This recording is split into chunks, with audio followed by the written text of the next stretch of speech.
Halo, assalamualaikum. Semangat pagi. Hari ini kita akan belajar tentang pemilihan dalam flowchart atau algoritma yang akan kita rubah dalam bahasa pemrograman. Nah, contoh nih di sebelah kiri sudah saya siapkan flowchart. Di sebelah kiri flowchart-nya adalah bentuk pemilihan. Seperti contoh kalau di buku SMA kelas 10 Algoritma dan Pemrograman halaman 141. Nah, di sini ada nilai. Jika nilai lebih dari 75, maka keterangannya lulus. Kalau nilainya kurang dari 75, maka keterangan tidak lulus. Nah, di sini nanti kita bisa tahu nilai 75 itu ikut yang mana, lulus ataukah tidak lulus. Nah, kalau sesuai kalimat matematika nih, nilai 75 mestinya dia ikut keterangan tidak lulus. Tetapi kalau kita beri tanda lagi di situ, keterangannya lebih dari sama dengan 75, maka nilai 75 pasti akan ikut keterangan lulus. Baru yang tidak memenuhi adalah mulai dari nilai 74, 73 ke bawah mendapatkan keterangan tidak lulus. Oke, begitu ya untuk kalimat matematikanya. Nah, sekarang kita buat bagaimana program Pascal-nya. Di sebelah kanan kita sudah menggunakan compiler online, yaitu onlinegdb.com. Kita pilih dulu Pascal ya. Ada algoritma flowchart-nya di sini mulai. Nah, sudah ada begin ya. Ada mohon maaf yang bawah itu mestinya selesai ya. Selesai diganti n titik di sini. Nah, flowchart-nya nih yang belum saya ganti, mohon maaf. Nah, untuk Brightline di sini nanti sebagai penulisan di situ masukkan. Nah, terus bagaimana dengan sintaks dari pemilihan? Kalau di Pascal menggunakan if then else ya sintaksnya. Nah, if then else di sini nanti kita masukkan kondisi-kondisinya. Nah, sekarang kita inputkan dulu sesuai dengan flowchart ya. Mulai sudah ada begin. Kita butuh variabel nih, sama kayak lingkaran atau menghitung luas persegi ada panjang kali lebar ya. Di sini kita perlu memasukkan nama siswa dan nilai. Coba berarti kita variabelnya kita ketikkan nama. Karena berupa teks, maka dia ditulis string. Nilai karena berupa angka, angkanya bulat, nggak ada komanya, maka kita pilih integer. Jangan lupa diakhiri dengan tanda titik koma untuk setiap baris program. Nah, kemudian kita butuh keterangan ya, ket di situ ket yang diisi dengan kalimat lulus dan tidak lulus. Karena diisi kalimat, maka kita memanggil sebagai variabel string.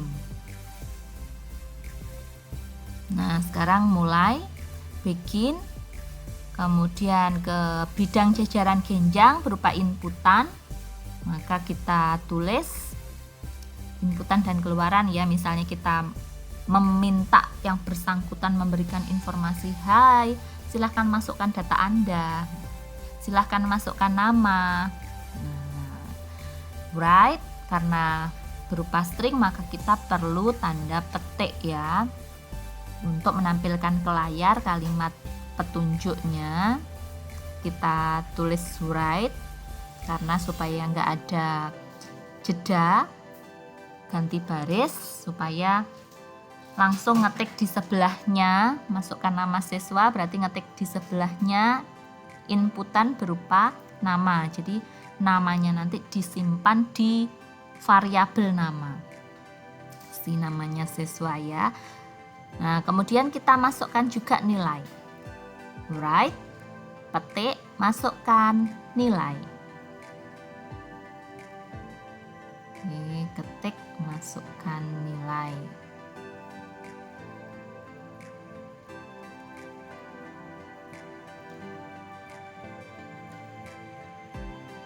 Jangan lupa diakhiri tanda titik koma. Kemudian readline. Nah, readline kita simpan inputannya di variabel nilai. Baru kita masuk ke flowchart yang pemilihan di bagian bidang belah ketupat ini ya. Jika nilai lebih dari sama dengan 75. Jadi titik-titik di sini if itu adalah kondisi. Kondisinya apa? Kondisinya adalah nilai apakah lebih besar sama dengan 75. Jadi kondisi ini ada operator ya. Operatornya yaitu lebih dari, sama dengan, kurang dari. Kemudian ada lagi N. N ini contohnya bendera Indonesia. Ada merah dan putih. Jadi harus ada merah dan putih. Itu kalau pakai N ya, ada keharusan. Kemudian ada OR. OR ini boleh memilih antara misalnya kamu suka warna apa? Suka warna merah atau putih. Nah, kemudian ada XOR. XOR ini nanti untuk gerbang logika dengan pemilihan tertentu. Hampir sama dengan NOR, tapi kita akan bahas lagi tentang NOR dan XOR nanti ya. Kita balik dulu ke kondisi dengan satu cabang, karena di sini belah ketupatnya di flowchart cuma satu, maka kita menyebutnya kondisi dengan pemilihan satu cabang. Nanti ada lagi dengan kondisi belah ketupatnya banyak, maka ikut pemilihan lebih banyak cabang. Oke, baiklah, kita langsung balik lagi ke penulisan program. Jika nilai lebih sama dengan 75, maka kita tuliskan di situ ya kondisi pemilihannya.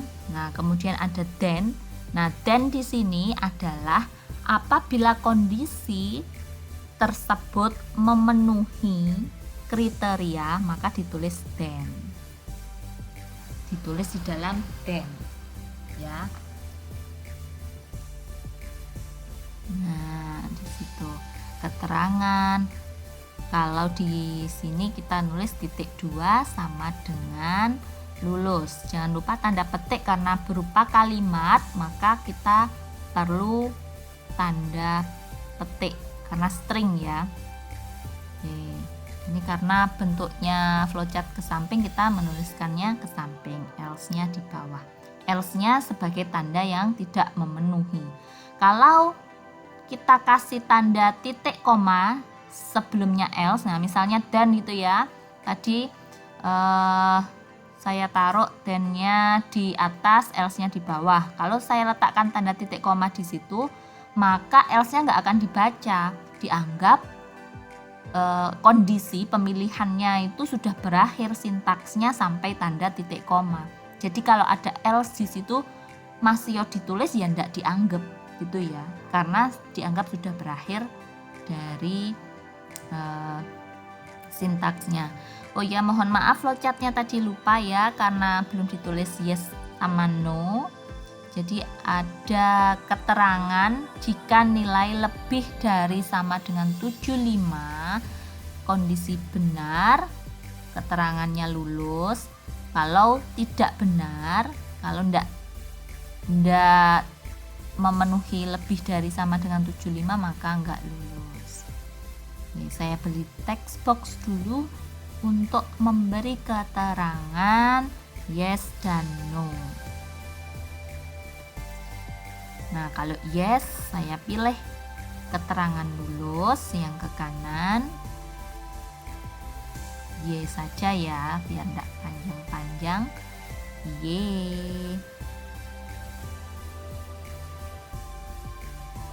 Bordernya saya hilangkan di shape outline. Kemudian saya kopikan. Nah, dipaste di sini, tempel, kemudian diganti N. Nah, jika nilai lebih dari sama dengan 75 dipenuhi oleh nilai yang dimasukkan, maka keterangannya lulus. Ya, kalau tidak, maka ke bawah keterangannya tidak lulus. Itu ya. Nah, jadi kondisi tersebut titik komanya jangan ditulis setelah then.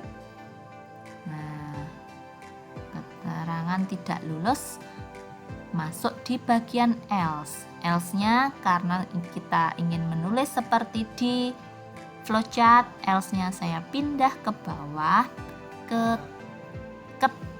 Ket-nya saya isi, variabel ket-nya saya isi dengan tidak lulus. Jangan lupa ket-nya tadi kan berupa string ya, karena kalimat butuh tanda petik.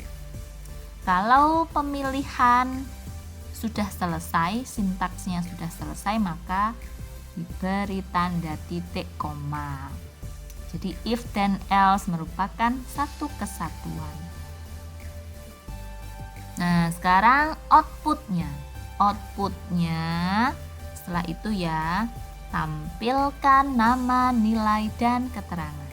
Nah, saya ingin menampilkan berarti menuliskan ke layar Brightland. Saya tulis di situ nama, diganti aja, hasilnya adalah, nah, supaya rapi, hasilnya adalah saya tulis ke bawah pakai Brightland supaya rapi, tertulis menurun ke bawah. Oke, nama. Nah, pakai koma karena variabel dia nggak perlu tanda petik. Kalau kalimat informasi perlu petik. Nah, seperti ini ya, dengan nilai, koma, nilai, titik koma, jangan lupa Brightland, menuliskan di layar ket. Nah, ketnya apa? Ketnya akan berubah yang terakhir. Oh ya, jangan lupa supaya kita bisa melihat hasilnya lebih lama dan memberikan tanda enter supaya kembali ke program, kita beri readline. Kalau sudah kita jalankan, klik run. Oh, ada error. Oh, apakah kita melupakan kalimat baris perintah di sini? Uses CRT-nya belum kita tulis ya. Uses CRT itu untuk tampilan input dan output. Oh, mohon maaf. Sintaks error titik koma expected identifier readline. Oh, setelah atau sebelum readline kurang tanda titik koma nih. Di manakah itu readline? Bawah ya, dari bawah ya. Sudah nih. Oh, readline yang atas tuh, sebelah nilai tuh. Sebelumnya readline nilai tuh. Nah, nggak ada titik komanya. Beri titik koma. Oh, berarti uses CRT kalau dibuang pun aslinya enggak masalah ya. Karena kita kurang titik koma aja nih tadi. Oh, masih ada kurang tanda titik koma sebelum identifier Brightland. Di manakah itu? Oh, hasilnya adalah di sini nih. Nah, titik koma. Kita klik run. Wah, sudah berhasil. Masukkan nama siswa. Misalnya Deviana. Nilainya dimasukkan 74. Oh, tidak lulus. Nah, hasilnya adalah nama Deviana dengan nilai 74 tidak lulus. Enter, enter lagi.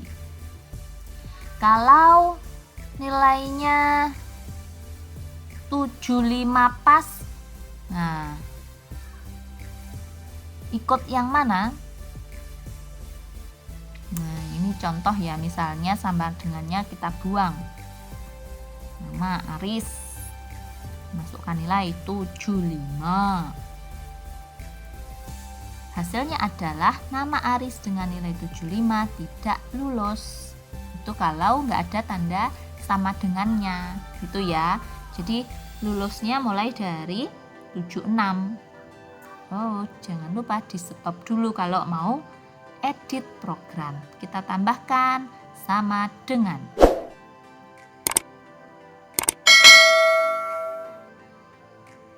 Kita klik run. Masukkan nama siswa Aris. Masukkan nilai 75. Enter. Hasilnya adalah nama Aris dengan nilai 75 lulus. Tuh ya. If then else-nya jadi satu kesatuan. Oke, selesai. Kita belajar hari ini dengan pemilihan satu tingkat sudah selesai. Selamat mencoba.